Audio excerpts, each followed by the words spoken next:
नमस्कार मित्रों, आज हम जानेंगे बद्रीनाथ की पौराणिक कथा एवं कुछ रोचक रहस्य। भारत के उत्तर में हिमालय की ऊंची श्रृंखलाओं के बीच, जहां वातावरण प्राकृतिक सौंदर्य, निशब्दता और अध्यात्म का संगम बनाता है, वहीं स्थित है बद्रीनाथ धाम, भगवान विष्णु का सर्वोच्च वैष्णव तीर्थ। यह केवल एक मंदिर नहीं, बल्कि ऐसी भूमि है जहां हजारों वर्षों के तप, आत्मज्ञान और मोक्ष की परंपरा जीवित है। बद्रीनाथ को वैदिक ग्रंथों में मोक्ष धाम, पुराणों में तप भूमि और हिंदू धर्म में चतुर्धाम यात्रा का अंतिम और अत्यंत शुभ पड़ाव माना गया है। बद्रीनाथ धाम समुद्र तल से लगभग 10,200 फीट की ऊंचाई पर उत्तराखंड के चमोली जिले में अलकनंदा नदी के तट पर स्थित है। यहाँ का तापमान वर्ष के 6 महीने शून्य से नीचे जाता है और इसी कारण यह मंदिर वर्ष में केवल 6 महीने खुलता है। शेष 6 महीनों तक यह पूरा क्षेत्र बर्फ से ढका रहता है और मंदिर के कपाट बंद करके भगवान की अखंड पूजा ज्योति रूप में की जाती है। पुराणों में वर्णन मिलता है कि जब सृष्टि के आरंभिक काल में ऋषि, देवता और सिद्धजन तपस्या के लिए स्थान खोज रहे थे, तब हिमालय को सर्वोच्च तप स्थल माना गया।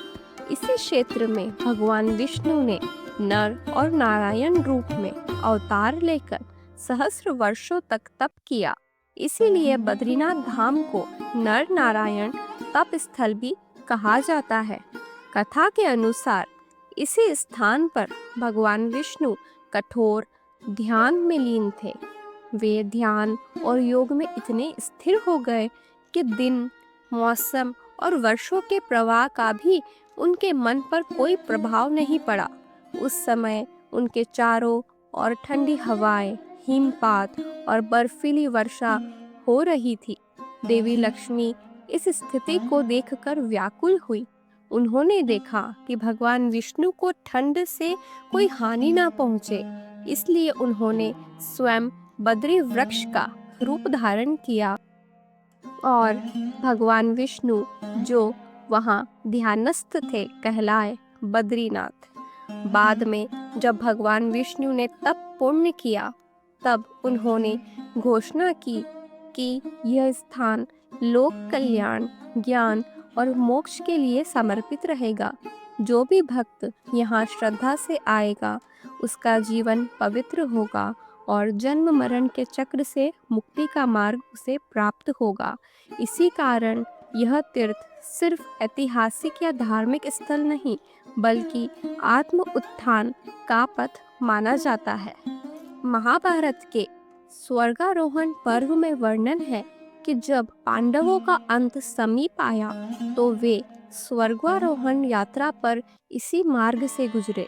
वह मार्ग आज महाप्रस्थान के नाम से जाना जाता है, जो बद्रीनाथ से आगे मानसरोवर की दिशा में जाता है।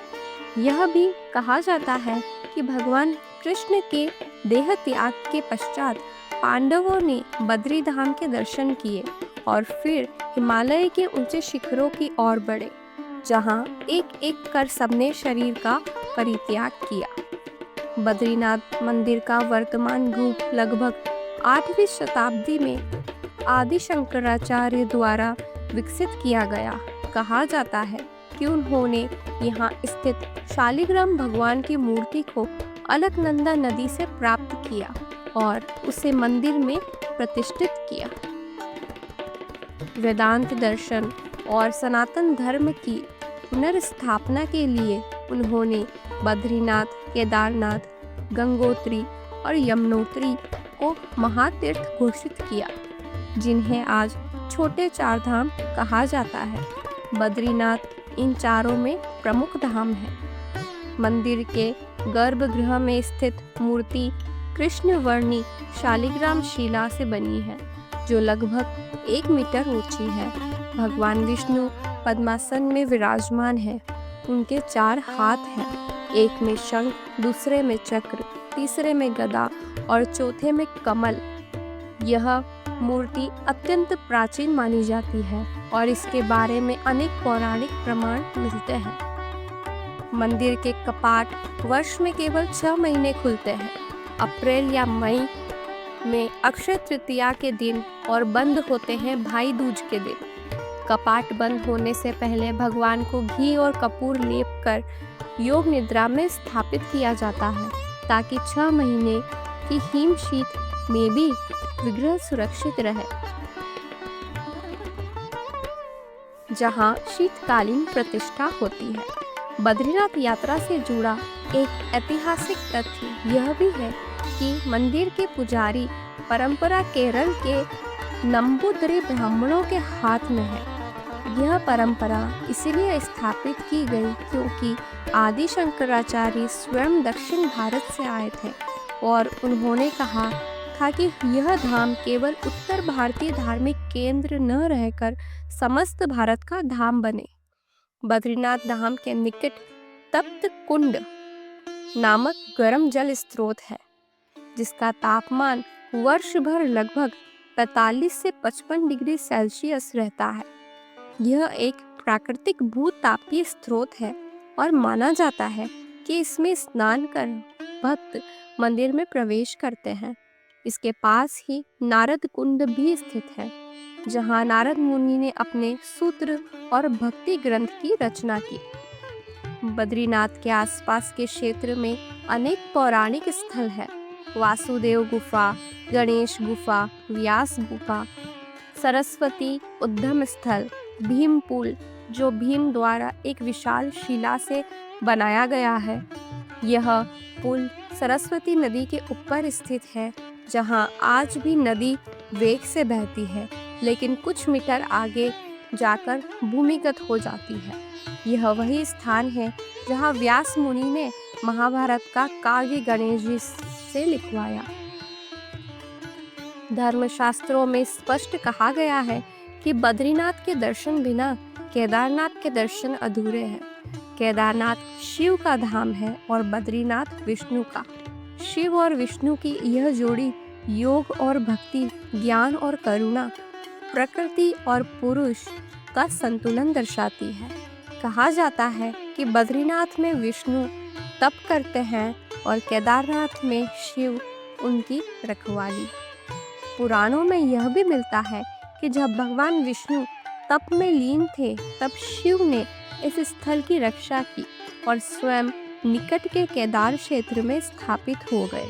इसी कारण इन दोनों धामों को एक संयुक्त आध्यात्मिक धारा कहा जाता है। बद्रीनाथ यात्रा केवल एक धार्मिक रस्म नहीं बल्कि आत्मोन्नति की प्रक्रिया मानी जाती है जहां पहुंचने वाला प्रत्येक यात्री अपने भीतर ये अनुभूति करता है कि वह केवल एक भौतिक स्थान पर नहीं बल्कि एक आध्यात्मिक मार्ग पर खड़ा है। यात्रियों की भाषा में एक प्रसिद्ध वाक्य है, जहां सांसारिक यात्रा समाप्त होती है वहां बद्रीनाथ धाम की यात्रा शुरू होती है। बद्रीनाथ आने वाले यात्रियों के मन में यह भाव भी रहता है कि यहाँ किया गया दर्शन और तप किसी जन्म विशेष का नहीं बल्कि अनेक जन्मों के पुण्य का परिणाम होता है।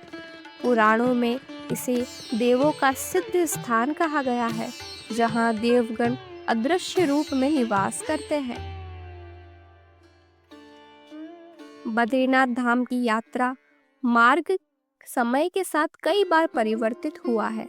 प्राचीन काल में यह मार्ग कठिन, असमान और जोखिमपूर्ण था, लेकिन आज सड़कों, पुलों और व्यवस्थाओं के कारण यह अपेक्षाकृत सुगम है। फिर भी यह तीर्थ केवल शारीरिक यात्रा नहीं, मानसिक और आध्यात्मिक यात्रा भी है। यहाँ आने वाला हर यात्री महसूस करता है कि वह किसी विशेष उद्देश्य से बुलाया गया है, क्योंकि मान्यता है कि बद्रीनाथ का दर्शन तभी होता है जब स्वयं भगवान बुलाते हैं।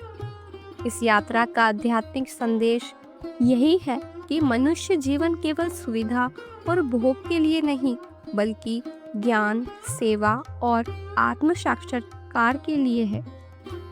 बद्रीनाथ के दर्शन मनुष्य को यह स्मरण कराते हैं कि संसार क्षणिक है, परंतु आत्मा शाश्वत है। हिमालय की निशब्दता से यह अनुभूति और गहरी हो जाती है। यह भी कहा जाता है कि जब कलयुग पूर्ण होगा और धर्म लगभग समाप्त हो जाएगा, तब नारायण पुनः इसी स्थान से अवतार लेकर धर्म की पुनर्स्थापना करेंगे। इसीलिए यह धाम केवल प्राचीन नहीं, भविष्य का भी केंद्र माना जाता है। निष्कर्ष के रूप में कहा जाए तो बद्रीनाथ धाम केवल एक तीर्थ नहीं, बल्कि भारत की आध्यात्मिक धुरी है। यह धर्म, इतिहास, भक्ति, योग, पुराण, ज्ञान और मोक्ष इन सभी का संगम है, जहां आने वाला यात्री केवल भगवान विष्णु का दर्शन नहीं करता, बल्कि यह भी अनुभव करता है कि तप, त्याग और सहनशीलता और श्रद्धा भी वह सेतु है जो मनुष्य को दिव्यता से जोड़ती है। तो दोस्तों, अगर आपको बद्रीनाथ की यह कथा अच्छी लगी हो तो वीडियो को लाइक करें, शेयर करें और चैनल को सब्सक्राइब करना ना भूलें। अगली पौराणिक यात्रा में हम फिर मिलेंगे।